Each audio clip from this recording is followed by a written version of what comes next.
Jorge dijo eso. Él dije algo a la maestra que no estaba bien. You're wrong. Usted se equivocó. Sucederé demasiado fuerte. Entonces Cristi dijo, Jorge dijo eso. Mi corazón no movía. En mi pecho, ¿por qué tonto? Mi cabeza me desgallaba. Ahora la regasta. Pero la señora Roberts se sonrió y bajó el mapa. Pues creo que me equivoqué, dijo. México es parte de la América del Norte. Pienso que luego es susurro. Ándale, qué gravaca loca. ¿Quién le entiende? Susurro means whisper. What the? You see that? Look, pienso que What's gravaca? ¿Qué? Because it doesn't. Gabacha, what is that? Because it doesn't translate. It must There's be like some. a lot of like Mexican like slang. Those are That's why I was Mexican like- words. I have no idea what they mean.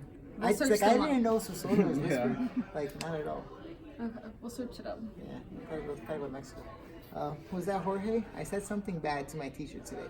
You're wrong, you're wrong. I whispered too loudly. Then Christy said, was that Jorge? My heart wouldn't move in my chest. Why, tonto? My head was yelling at me. Now you're in trouble. But Miss Roberts smiled and pulled down the mat. Well, I guess I was wrong. Mexico is part of North America, not Central America. Then I think she whispered, hooray. Crazy gabacha. Who understands her? There has to be some sort of Mexican slang word.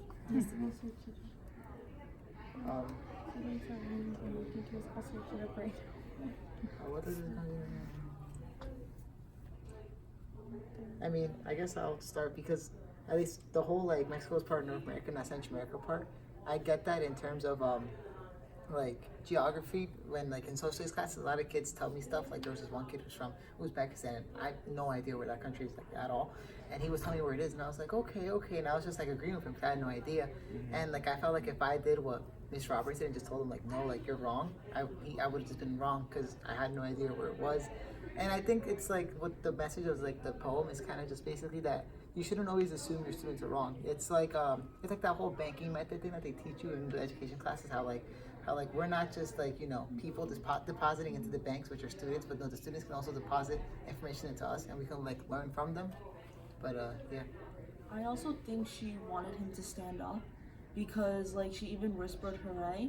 And so she might have been saying this because like he might be like a quiet kid in class, like and so it's encouraging kind of him to- like encouraging. Like now we're talking about something so I want to see like your knowledge in this. And then the fact that he was like, oh, you're wrong, and then like another person was like, was that him? And then she was like, oh, hooray! Like he's speaking up, like he's teaching the class this, like what he knows to embrace his culture too. Gabacha means someone who speaks with a faulty speech. Okay, doesn't really help. False speech, more like sarcastic. I don't know if he means that she's wrong or she. I don't know if he's making fun of the way she talks or that she said the sentence. Like I would she was consider it the incorrect. way she talks. That's what I. Yeah, At that's least from the what I definition that you understood. read, and that's what it sounds like. But So, even in that case, we can even take the meaning like maybe he's self-conscious and then he's taking out that self-consciousness by putting it on others. Like when it's like, oh, like she can't even do this, and you're trying to make yourself feel better when you're little. Like I can do this at least, but you're really hurting someone. Even though he didn't say it to her directly, he's probably trying to get that confidence slowly because throughout the poems, like he's like speaking up for himself, but then he's still a little insecure because he has to like say, well, she's wrong and she speaks faulty, but in a way it's like, oh, but she's the teacher, and does that give him some kind of, does that benefit him the way that he's talking about the teacher and the way that he's thinking about the situation?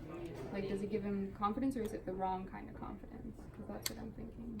ooh, it could You know what I'm potentially, saying? it could potentially be the wrong type of confidence. That's only if the teacher doesn't like nip it in the butt. If that makes any sense. 'Cause I feel like if he constantly did that and like was like you're wrong, eventually it would get out of hand, or the other kids would start to like encourage him or cheer him on, and it would just be like a mess. But at least like I think it's mostly good because you're encouraging your kids to like learn and not feel like weird or not feel like they're gonna be wrong, or they could like speak up or go against the teacher, and the teacher won't like just knock them down and be like, oh, like no, I'm right, and like like I run this classroom, like you're just a student or whatever. I think the teacher probably established some kind of safe space Some sort of- within the classroom. Because like I know a teacher who, if I say that they're wrong and they come back and they either, I remember when I was in middle school, I told the teacher she was wrong and she hated me for the rest of the school year. She would be super rude to me.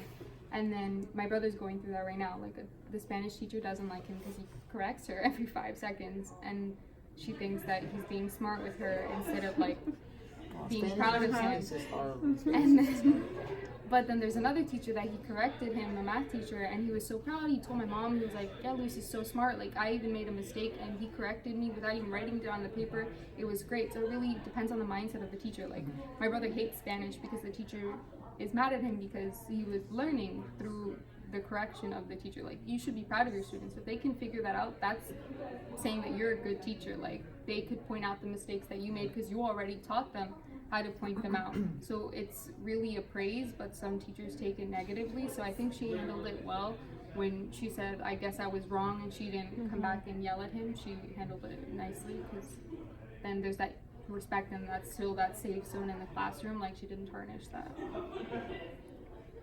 So what are we gonna write? What's our message? To like promote a safe environment or no? Oh, they already put that. Oh, they would say Learning from the teachers. we could still put safe. Can we just put we agree with all three? We agree with all of the above. Speaking up for yourself could cause you to be like right, or like give people like the right answers. How can we say that better? Basically, like, not just taking what the teacher says at face value and kind of thinking for yourself. You kind of get that. You not only do you learn and does the teacher learn, but everyone around you learns. So maybe creating a safe environment where students don't have to take what teachers are saying at face value and instead could expand upon what they've learned. I don't even remember what I just I said. was gonna in say, writing. that was good. You should I'll have write it. wrote it. You should have wrote it as He definitely has the nice handwriting. I Creating don't a wanna safe try to environment. write. Let's see. Creating. Oh my god. Oh, it's a little gap. It's okay. Yeah. Creating a safe environment. We don't blame you, sister. Oh, help me. How do you spell it? R-O? Yeah. N. And Okay. I feel that. Where teachers, Or was it where students? we can say where students feel comfortable sharing. We're both. Yeah. Both? Students and teachers. Feel comfortable. Okay. Expanding on their own opinions.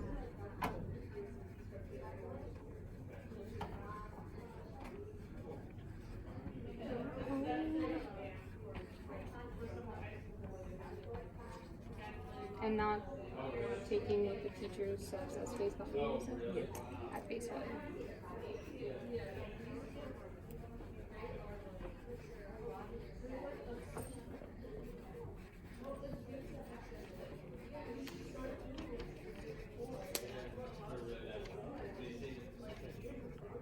For face value? Right? You say At. at face value.